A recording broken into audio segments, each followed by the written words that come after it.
The goal of this talk is to talk you through why you would consider Python the programming language that's tool for the job.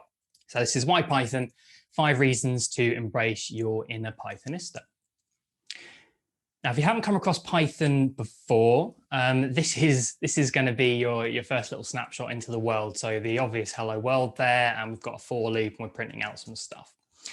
Now, some of the points I want to point out on this piece of code is it's a clear syntax. So it's really, really close to the English language if you look at it. So print hello world is in the same way that if I were to say to somebody, print hello world, it makes sense.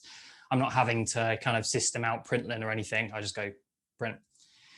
Some other things here, it's interpreted language. It's not a compiled language. Now that has its pros and cons.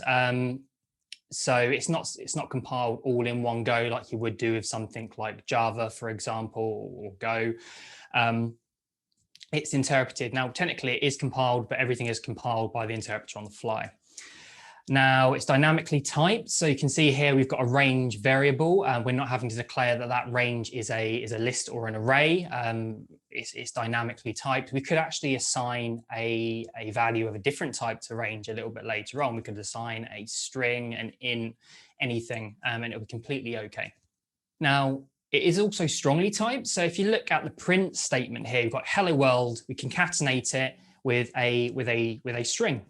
A string cast of I, which is an array of ints.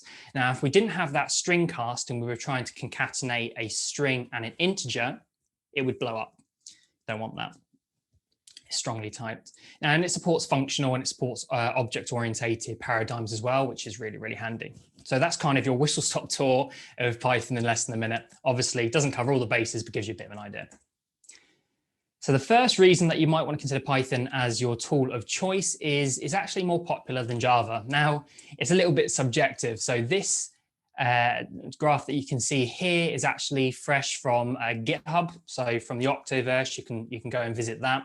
So since 2019, Python has actually taken the second spot of most popular language on GitHub after JavaScript. Now, JavaScript keeps that #1 spot, and it probably will continue to, but Python's held that #2 spot for the past 2 years, and it continued to do so with Java now in third. Another reason you might want to consider it is it's actually easier for new developers to understand subjectively. They're actually teaching it in schools with children as young as 11, partially because of the clear syntax, partially because you don't need to learn a whole bunch of theory up front.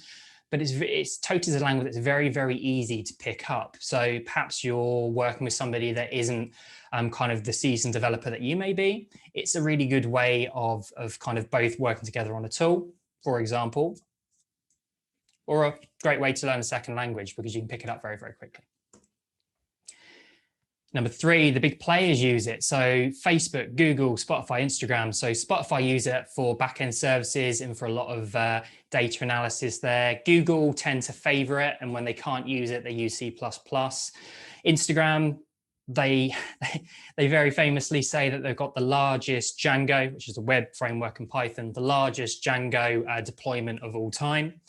Industrial Light and Magic, they do a lot of the special effects in the movies that we see in Hollywood. They use it a lot for their pipelines, for their visual effects generation, all that good stuff. And Facebook, again, they use it for a lot of their backend services. There's loads of open source libraries out there for Facebook as well. The community is awesome. So the community is there in order for a language, in order for a tool to be good, it needs a strong backend community. And, you know, there's almost 2 million questions on Stack Overflow there. You can see the PyPy, so the package repository for Python. I mean, that's got 300,000 different projects in there, over 2 million releases. And the community, this is just a little snippet from the Python community here, which you can see that they're all about ethical principles, transparency, accountability, all of this good stuff. So they're actually, they're a non-profit. So they really like to focus on the ethics rather than the profitability of the language, which I think is really great. And last but not least, it's the de facto language of machine learning. So scikit-learn, PyTorch, TensorFlow, Keras, you know, Jupyter Notebooks, they're all tools that are actively used in production today for machine learning, which, again, if that's something you're looking to do, then it's a great way to get into that. And if not, machine learning is certainly the future. So certainly something to consider. Thank you. This has been your whistle-stop tour of why you might consider Python. For more information, there is a Udemy course that we've already purchased available on Udemy that you can take a look at. Otherwise, you can feel free to ping me and I'll be able to give you some resources to learn a little bit more. Thank you.